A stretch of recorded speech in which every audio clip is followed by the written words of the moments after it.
나라는 하나의 개체는 하나의 세포, 즉 수정란을 통해서 부모로부터 46개의 염색체를 물려받은 후에 10조의 세포수를 만들면서 약 2만 3천여 개의 유전자를 발현시킴으로써 완성되는 것처럼 보입니다. 그러나 이런 상태가 완전한 나는 아닙니다.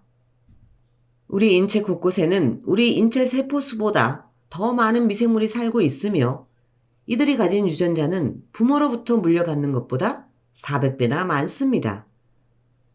내 안에 살고 있는 이 수많은 미생물들을 통틀어서 휴먼 마이크로바이옴이라고 하는데요.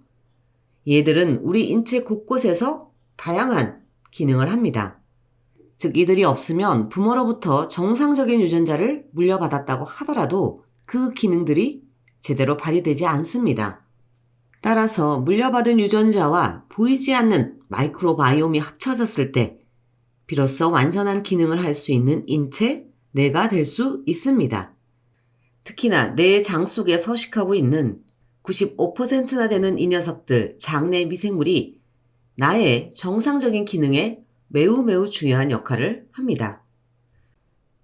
최근 이런 장내 미생물들이 인체 면역, 성격, 체질, 암 등의 질병과 관련이 있다는 다양한 과학적 자료들이 축적되면서 유산균, 프로바이오틱스, 프리바이오틱스 등등 장내 미생물과 관련된 정보의 홍수 속에서 살고 있습니다. 여러분들 중에는 이미 특정 프로바이오틱스를 섭취하거나 혹은 먹어야 할까? 라고 고민을 하고 있을 수도 있습니다.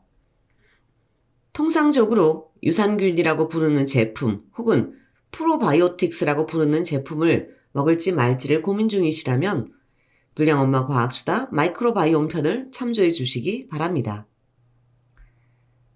이번 영상에서는 질병과 장내 미생물과의 관계를 통해서 장내 미생물을 치료제로 특히 항암제로 개발하고 있는 연구 수포동으로 암세포 죽이기에 대해서 살펴보겠습니다.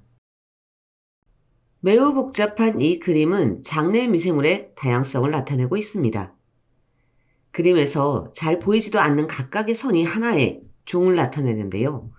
너무 많아서 어떤 종류가 내 장 속에 살고 있는지 사실 다 알기가 어렵습니다. 또한 이 장내 미생물의 다양성은 나의 지문처럼 고유합니다. 즉 나의 응아로 배출되는 장내 미생물은 당신의 장내 미생물과는 분명하게 다릅니다. 이런 장내 미생물은 다양한 치료제로 사용되고 있는데요. 치료제로 사용한 역사는 매우 깁니다. 저 다양한 미생물 중 한 종류만 골라서 치료제로 사용하고 있는 대표적인 사례에는 흔히 대장균이라고 부르는 이콜라이가 있습니다. 1917년 1차 세계대전 중 알프레드 니슬은 이질 치료제로 이질을 앓지 않는 병사에게서 분리한 대장균을 치료제로 사용하였는데요. 이는 현재도 사용되고 있습니다. 이름이 이콜라이 대장균이라고 해서 다 똑같은 것은 아닙니다. 균주마다 다 다른 특성을 나타내지요. 그래서 너는 내가 1917년에 분리한 특별한 균주야 라는 의미로 이콜라이 니슬 1917이라는 이름을 붙였습니다. 최근 이 균주를 이용해 장에 약물을 전달하기 위한 전달체로 사용하기 위한 연구도 진행 중에 있습니다. 한편 이렇게 다양한 장내 미생물을 통째로 사용한 사례도 있습니다. 이렇게 통째로 사용하는 경우를 마이크로바이옴 치료제라고 합니다. 그 시작은 16세기 명나라 때 본초 강목의 저자인 이시진입니다. 이시진은 심한 설사, 열, 복통, 구토, 변비 등의 발효된 똥, 신선한 똥, 마른 똥, 아기똥 등 다양한 종류의 분변을 질병의 종류에 따라 사용했습니다. 오늘날 우리는 대변 이식을 하기도 하지요. 그러나 다른 사람의 장내 미생물 총균을 이식하는 행위는 실제로는 매우 위험합니다. 대변을 기증하는 사람의 흡연 음주 등을 비롯한 생활 습관, 건강 상태, 과거 병력, 가족력, HIV 감염 여부, 더 나아가서 대변 속 유해균이나 기생충 감염 등이 철저하게 검증되어야 합니다. 통계적으로 전체 인구의 3%만이 다른 사람에게 이식할 수 있는 슈퍼 응아를 배출한다고 합니다. 정말 귀한 똥이지요. 이 귀한 똥을 구하기도 어렵고 여러 가지 위험성이 있으니 다른 방법을 찾아야 할 것입니다. 2022년 3월 미국 FDA는 페링 제약이 만든 마이크로바이옴 치료제 리바이오타를 클로스트리디움 디피실 감염증 치료제로 승인하였습니다. 단 조건이 있습니다. 항생제로 치료한 환자에게서 재발을 예방하는 용도로만 승인하였습니다. 이는 인류 최초의 마이크로바이옴 치료제이면서 장내 미생물을 통째로 이용한 본격적인 치료제 개발의 신호탄이라고 할 수 있습니다. 바로 이어서 2023년 4월에는 세레스가 동일한 질환에 대해서 SER109라는 마이크로바이옴 치료제로 FDA 승인을 받았습니다. 우리는 이제 본격적으로 똥을 치료제로 사용하는 시대에 살게 되었습니다.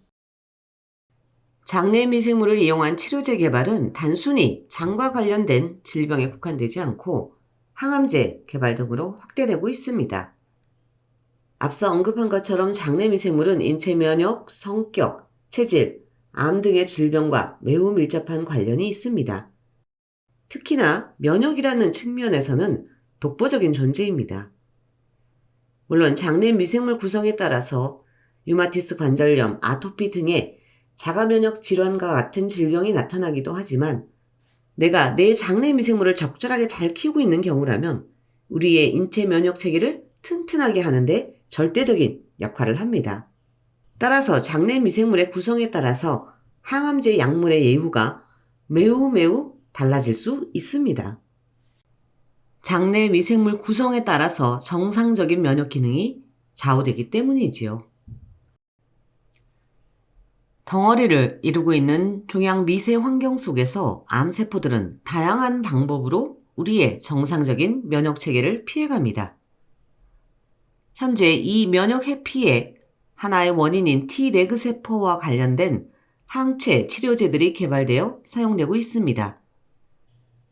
이 치료제들은 암세포의 면역 회피 기능을 차단하여서 우리가 원래 가지고 있는 면역을 정상화시키는 것이지요. 대표적인 면역 회피 차단 항체 치료제에 페브롤리주마뎁 상표명 키투르다가 있습니다. 그러나 이러한 치료제 투여에도 불구하고 환자의 상태에 따라서 그 결과가 매우 다르게 나타납니다. 하나의 실험 결과를 살펴보겠습니다.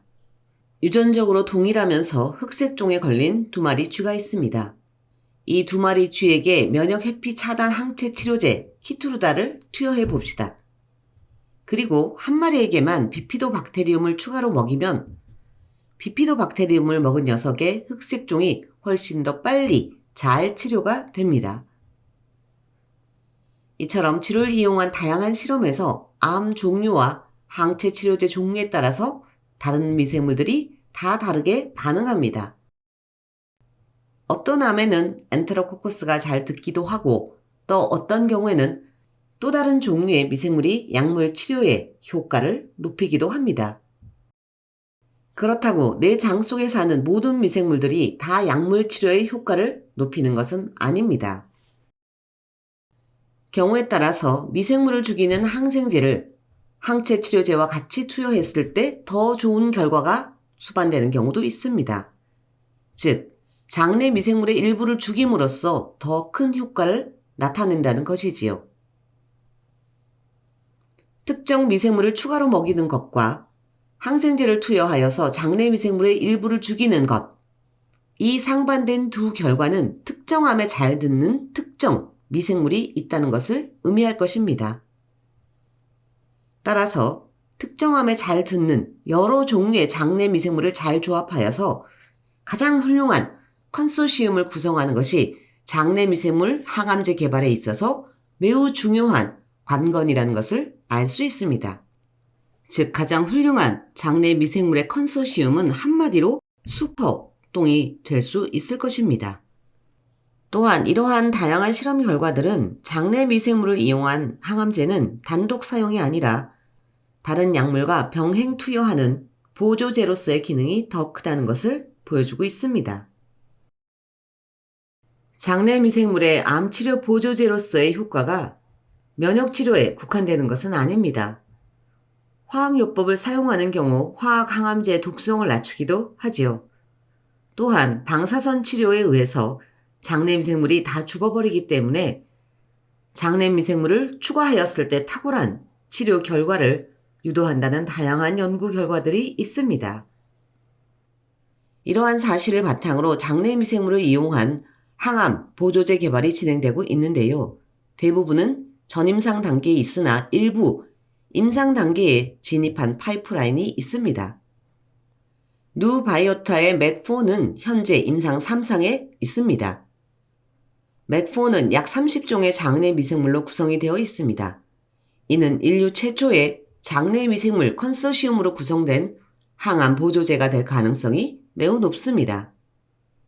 국내 기업 중에서도 이런 항암 보조제 등 장내 미생물을 이용한 치료제 개발에 도전하고 있는 회사들이 있습니다.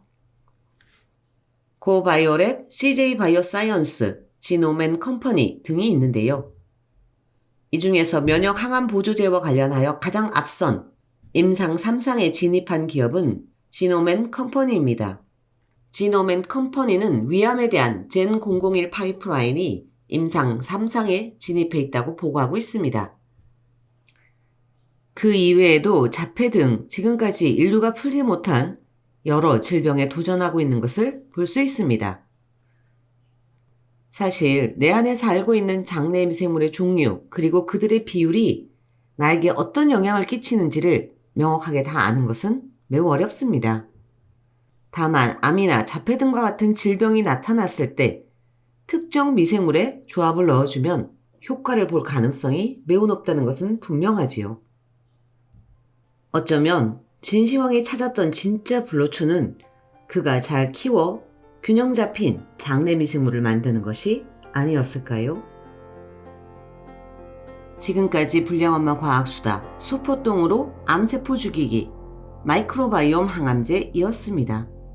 안녕.